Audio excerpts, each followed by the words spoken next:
Good afternoon and thanks for watching. I'm Erika Ferrando. Right now, traffic is being redirected due to a water line break uptown. The NOPD is considering a sweeping plan introduced by former New York police commanders Fausto Picardo and Thomas Conforti. Mayor LaToya Cantrell just announced the city will petition to get the consent decree lifted that's responsible for strict oversight. The NOPD believes the 2-year-old killed yesterday in Holly Grove accidentally shot himself. Governor John Bel Edwards is term limited, and in the last few days, we've heard some big announcements about who's throwing their hat in the ring and who isn't. WWL-TV political analyst Clancy Dubose is here. And Clancy, kind of give us an idea of what you make of all of this and who the candidates are so far. French Quarter Fest starts tomorrow. It's back after 2 years of COVID cancellations. We've just learned a suspect has turned himself in connection with a hit and run. The long anticipated return of Hugh Biggs Pies will take a little longer. There was a huge response. In 2 hours, state lawmakers will take their seats. On the agenda, a proposed law that would charge women who get an abortion with murder. And Clancy, you kind of hinted that John Kennedy may run for governor on election night. What do you think this announcement means when we look at the playing field? Tropical Depression 7 has formed in the Atlantic. It's expected to move west. A bartender was shot and killed in the French Quarter a week ago. The violence is a tense backdrop. A fire tore through an apartment complex in Algiers this morning, and this apartment has been the site of problems in the past. Authorities say a home invasion last night left one person dead and put a 12-year-old in the hospital. 4 days after a judge blocked Louisiana's abortion ban from taking effect, it was a cold and windy start to the day. In fact, some areas saw record lows. Health officials say nearly 1 in 10 people visiting the ER right now are testing positive for the flu. The city has formally apologized for its handling of the upstairs lounge fire. And here are some tips to make sure you have the best possible time at French Quarter Fest. There will be a lot of roadblocks this weekend. Jason Williams will head back into the federal courthouse Monday morning for week 2 of his tax fraud trial. Now, the government is hoping to prove to the jury he intentionally lied on his taxes. The jury has been deliberating for a total of 6 hours now. David, you just came out of the courtroom. Jason Williams is not guilty. Tell me a little bit about his reaction, what it was like to see his face as that verdict was read off. The victim, Lawrence Hare, was a maintenance worker, and he was on a job Monday morning when police tell us 2 men drove by and shot him. Today, I met with one of Hare's closest friends. There are still about 60 families living here in Gordon Plaza that in the 90s was called one of the most toxic sites in the South by the federal government. Now, nearly 4 decades later, these residents are still fighting. We got a tip into the newsroom Wednesday morning about an elderly man who had just been evicted. A picture showed him sitting on the front porch with his dog, his belongings, and nowhere to go. That's where I found him and spoke with him. Outside Waterbury Companies, it's a big warehouse in Independence that's north of Hammond, and right now workers are relocating some of those nursing home residents who evacuated here on Friday. One of the workers who was inside who said that these 4 deaths did not surprise him. Does it surprise you? No. Why? Because the conditions wasn't good enough.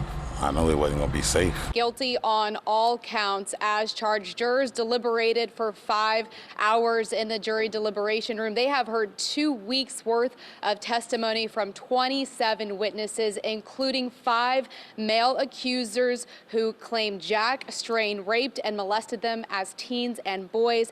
And today they found him guilty of all of those charges. Life is more important.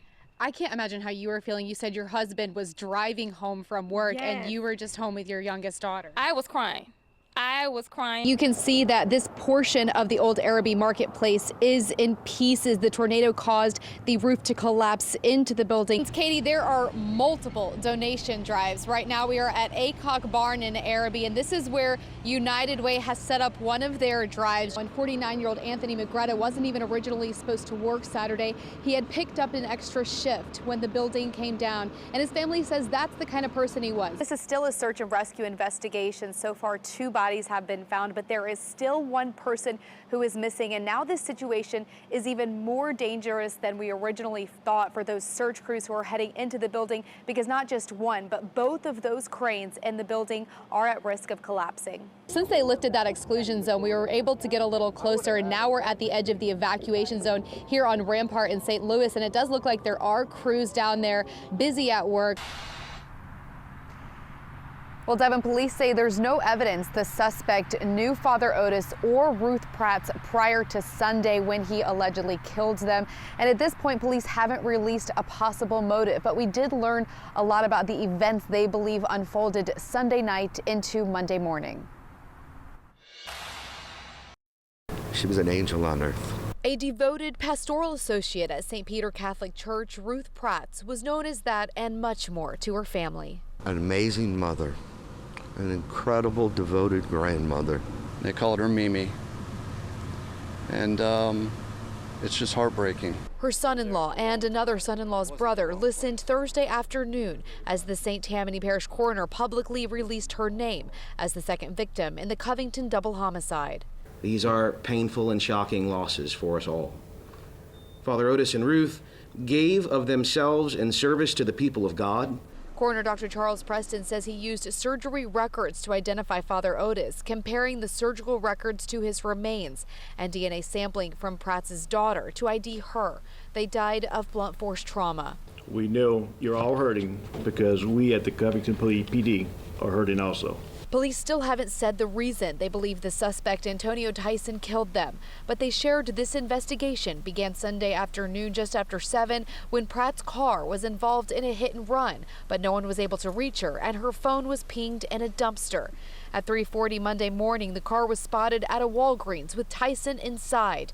The bodies were discovered burned behind a business hours later.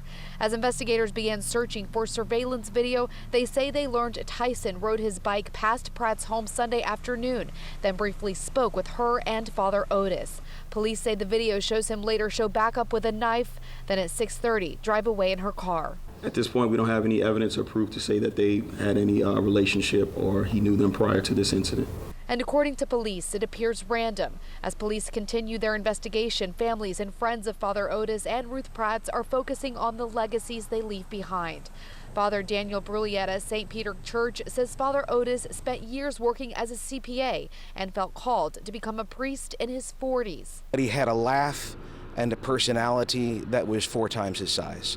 And he would listen and he would pray and he would celebrate, he would mourn, he would heal. And Ruth. Just a beautiful soul, dedicated to the life of the church. The two were dear friends, and Ruth took care of Father Otis after he suffered a stroke. Physical therapy. She would take him to the grocery.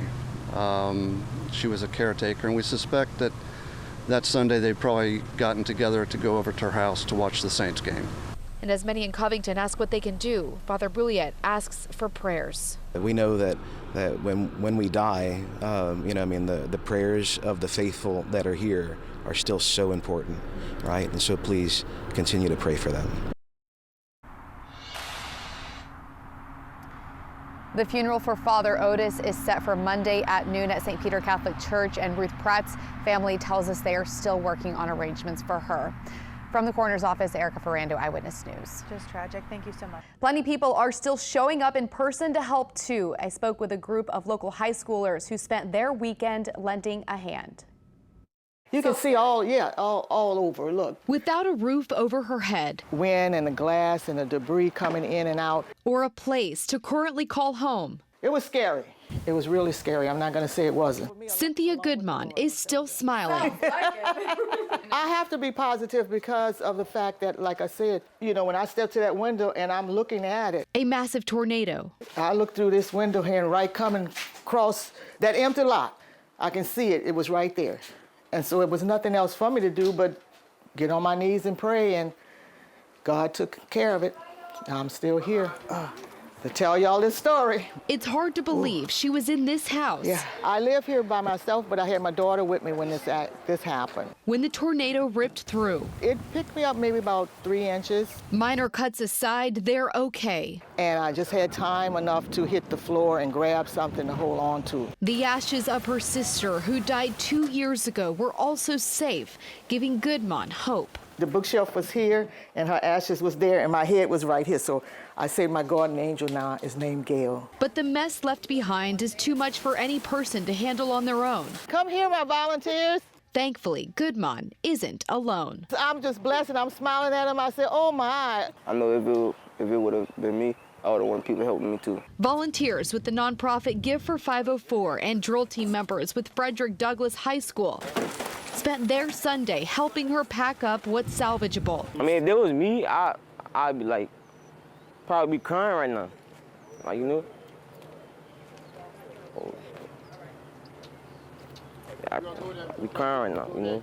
As her belongings are packed into a storage unit, Goodman is staying in a hotel. I think it's important for people to know that the community is behind them and supporting them. Saving what they can before more potentially severe weather comes next week. If the weather comes, it's not too much more damage they can do there, right?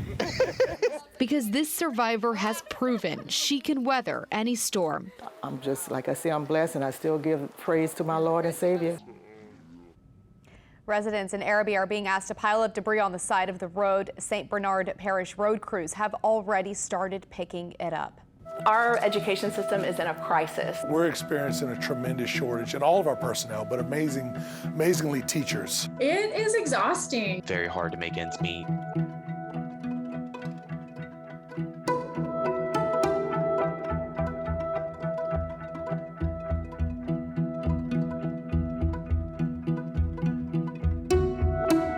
Fifth grade teacher Celeste Mueller comes from a business background, but 15 years ago, she decided to follow her dream.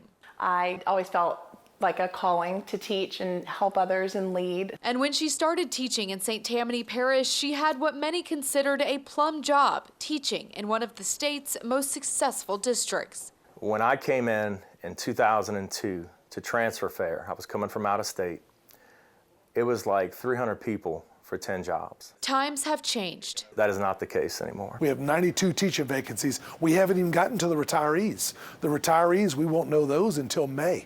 These are current positions. We're seeing numbers that we've never seen before. Frank Jabia is the St. Tammany Parish School Superintendent. There's a lot of employees that, if given the opportunity to retire, if they're of age or of years, they're taking advantage of that right now because there's a lot of pressure. There's a whole lot of pressure on teachers right now. The pandemic led to more unexpected teacher absences. They're having to sometimes split classes. We've come up with a way to reimburse our teachers if they're willing to give up their planning time. All hands on deck. And people don't have the time, the breaks, the restful periods to really recover. Rebecca Cavalier is a 10th grade English teacher in New Orleans. I lost 3 colleagues this month, and one of the top reasons has been mental health. I feel that we've been in survival mode. We have the teacher plate and it keeps getting piled on. Former high school teacher and current president of the St. Tammany Federation of Teachers, Brant Osborne, says one ongoing issue is too much government interference. There are so many problems with education. COVID just magnified all of them. There have been monumental changes with teacher autonomy, when we could have teacher choice in what we taught. A lot of our goals are being brought down to us from the state. We have to reach certain benchmarks, even when those benchmarks make no sense for the students that are right in front of us. They need to stop treating it like a business model. This is not a business model. These are children. I think teachers would be a lot more willing to put up with the mess if the pay was a little bit better. James Soul left the teaching profession this year for a job in sales. When I had my first son and my wife was staying at home, we were on public assistance with WIC. And my first thought was, as a state employee, I should never be on public assistance. The Louisiana Department of Education shows the 2019-2020 average teacher salary in Louisiana was just under $52,000, and 2020 records from the Southern Regional Education Board show the average salary in the region was over $53,000 and $62,000 nationally. I used to teach in New York and definitely took a big salary cut when I came to teach here. And I'd love to say that the cost of living is much less, but it's really not. You're seeing the same rate of pay that you made 15 years ago. Some people would look at that and say, why would you ever? And college students may be asking that same question. Nationally, the ratio of job openings to hires has reached new lows. According to the National Education Association, there are currently 0.57 hires to every job opening. The colleges and universities are all telling us the students are just not there. Because they're seeing people that are miserable, overworked, underpaid, and they're just saying, I don't want that for myself. This is really an urgent matter for us. Commissioner of Higher Education Dr. Kim Hunter-Reid has a task force looking at the challenges with recruitment and retention of teachers. So we see, as we had pre-pandemic, less students enrolling in colleges of education, less students completing, and an exodus from the classroom. She says there are solutions. One, bring retired teachers back into the classroom. The return to work laws are very challenging, and so we have to take a look at that. But several people have said if we want a surge solution, that is the place to go. Try to get retired teachers back. They can continue to receive their retirement plan, but also earn a salary. Governor John Bel Edwards is proposing a teacher pay raise of $1,500 for K-12 teachers and $750 for school support staff. We've got to do more. I think Governor Edwards is taking a step forward. I don't think it's enough. To try and fill those classrooms quickly, starting this summer, Jabbia plans to host an alternate teaching certification program so non-education graduates can earn a teaching certificate. It's a great way to attract people that live in St. Tammany that didn't think about education originally, maybe. And teachers, they want a seat at the table to make decisions that impact them and the kids they teach. We need to get back to basics. We need to allow our teachers to teach. We wish people would trust our certifications and our high level of degrees that are required to have this job. We still love teaching, being there. Despite that calling, educators worry unless real action is taken, classrooms will continue to lose the most vital part of the room, the teacher. Erika Ferrando, Eyewitness News.